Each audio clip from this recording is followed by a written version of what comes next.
Vous nous prenez en cours, vous faites bien. Nous sommes avec Monsieur Yomo Jean-François, qui est notre coach en développement personnel et puis également en art De vie. de vivre. Mm. Et là, il nous expliquait l'influence des couleurs sur la personnalité. Exactement. Et le point dont nous parlions avant donc cette page de publicité était de savoir les questions qu'on avait posées. On est contente en tant que femme d'avoir un bébé. Et toute sa vie, on a imaginé une chambre rose, bonbon. N'est-ce pas, avec du rose fuchsia, comme est habillée Diane Tiama, chargée de production sur ce magazine. Alors elle, par exemple, Diane, elle est en rose, il y a une raison. Alors, une dame attend un heureux événement, le rose. Il y a également l'influence par rapport au fait qu'on dit que les petites filles, c'est du rose. Mais la dame peut décider que non, c'est du vert anis, par exemple. Par exemple, Alors, oui. est-ce que ça aura de l'influence sur l'enfant? Et c'est ce que nous avions expliqué d'entame de notre émission sur les types de personnalités ou les personnalités types. Nous avons évoqué au cours de ces émissions-là que 50% en fait de la personnalité que nous avons est due en fait si vous voulez, à un héritage parental, un héritage génétique ou presque génétique. Ce qui est important ici à savoir, c'est que les couleurs que nous avons été amenés à aimer et à apprécier sont finalement les couleurs auxquelles nous avons été habitués dans notre tendre enfance. Donc si nous avons été habitués par exemple à des couleurs telles que le bleu, le rose, et en général c'est tranché. Quand c'est un garçon, c'est le bleu, quand c'est une fille, c'est le rose. Mais en réalité, en étudiant en fait de façon profonde la chromatique, on s'est rendu compte que trop de bleu, par exemple, dans la chambre d'un enfant, crée ce qu'on appelle le complexe de l'angoisse. C'est-à-dire que lorsque vous laissez la chambre d'un enfant dans des couleurs totalement bleues, ça crée en fait dans cet enfant le désir de se sentir protégé. C'est pour ça que vous allez remarquer qu'il y a certains enfants, par exemple, malgré tout ce qu'ils peuvent avoir dans leur chambre à coucher, vont toujours avoir peur qu'on éteigne la lumière, vont toujours avoir peur, par exemple, de rester seul. En fait, la trop grande présence de bleu, peu importe le bleu que vous mettez, sa trop grande présence va générer en fait de l'angoisse. Mais Et il y a un pourtant, problème aussi, c'est qu'il y a les dessins animés, Spider-Man. Par exemple, c'est du bleu et peu du rouge. et puis du Mais rouge. l'enfant idéalise Spider-Man. Donc, à la limite, il veut, ah, maman, je veux le sac Spider-Man. Je veux le truc. Et finalement, quand il aura Spider-Man sur son mur, mais il sera content. Donc, finalement, c'est pas bon.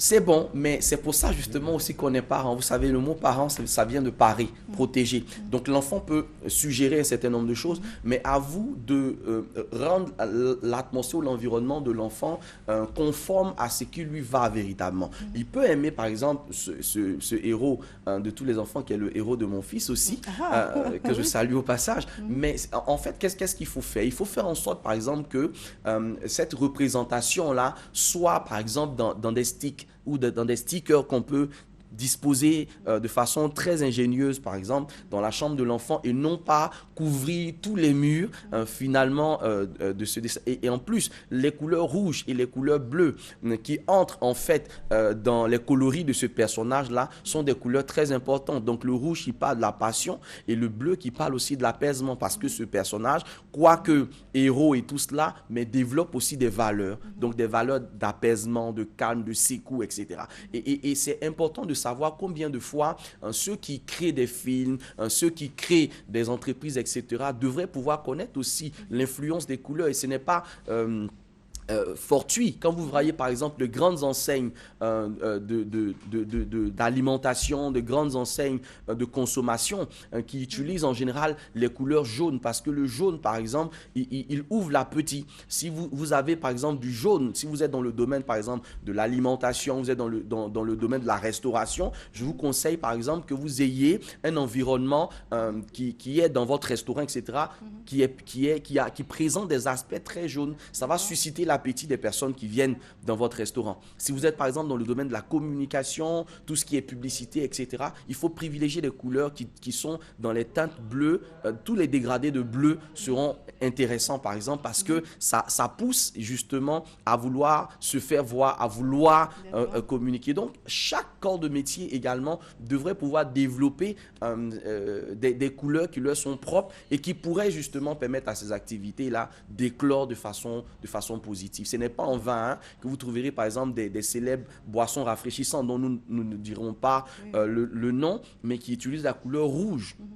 Parce que le rouge pousse à la surconsommation. Et donc, D'accord. tous ces éléments-là sont très importants pour nos mamans qui sont dans les petits quartiers, etc., qui font du jus, etc. Privilégiez des couleurs de ce genre-là, Alors, vous Monsieur verrez. Yoman, Oui. honnêtement, hein, on était censé conclure aujourd'hui, mais je pense que j'aimerais beaucoup qu'on puisse prolonger D'accord. lorsque l'on se revoit. Parce qu'il y a beaucoup de questions qui fusent. Tout à fait. Je vous en dis quelques-unes.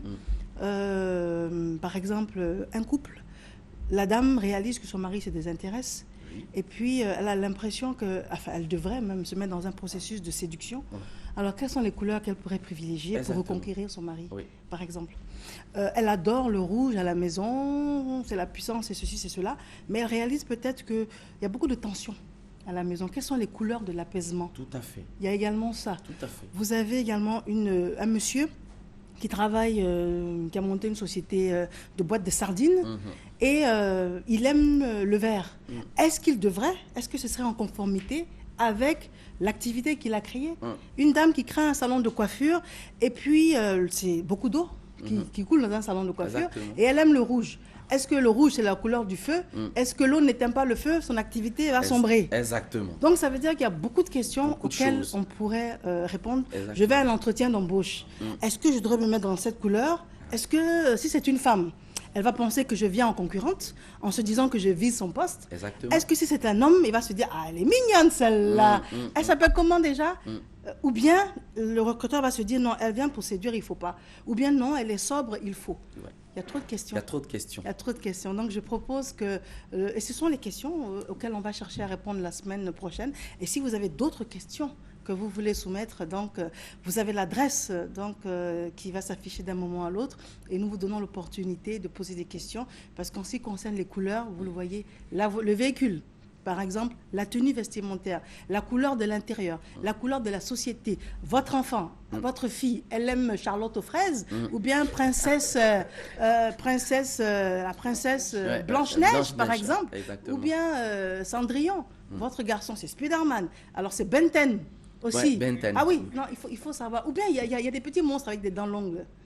Par exemple, Monsters, les etc. voilà. Monsters, etc. Par ouais. exemple, il faut faire attention et vous l'avez précisé. Tout à Donc, fait. posez-nous toutes vos questions et puis nous allons prendre le temps avec M. Yoman de répondre à pas mal de vos questions.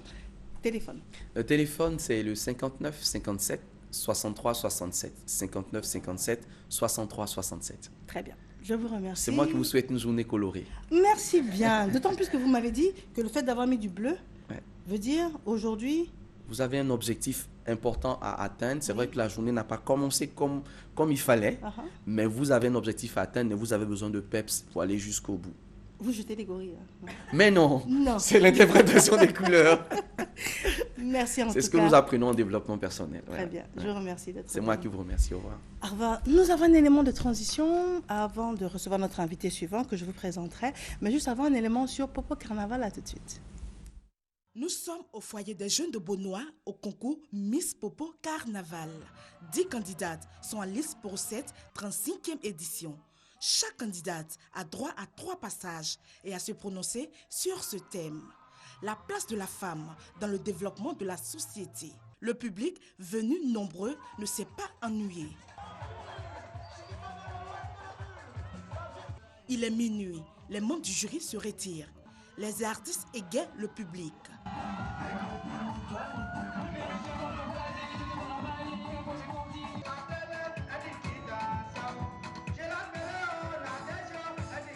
Dans les loges, l'attente des résultats n'est pas facile. Stress, mais aussi assurance se lisent sur les visages. Moi, c'est Yasmine Néoumon, la candidate numéro 4. Bon, je peux dire que nous sommes toutes belles. Tout le monde mérite la couronne, comme on le dit. Que la meilleure gagne, c'est tout. Bonsoir, moi c'est mademoiselle Auréa Andrea, je porte le numéro 10.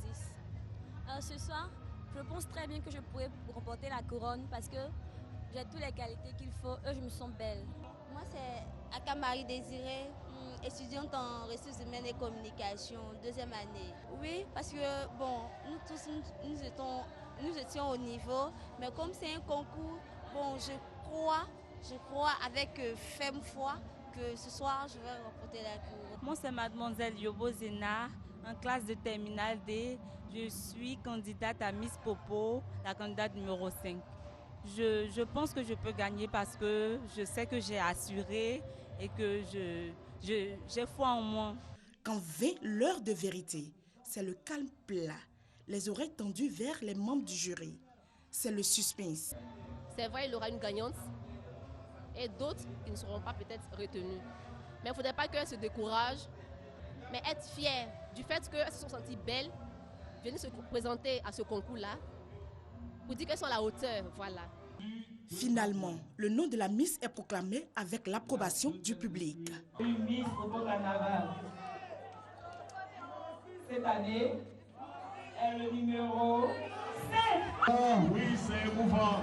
Et Miss 2014 Elle n'a pas repassé la couronne. Depuis les entraînements jusqu'à maintenant. Yobozena Marie-Lorraine devient ainsi la nouvelle reine de la beauté pour l'année 2015. La couronne était détenue en 2014 par Gage Stéphanie.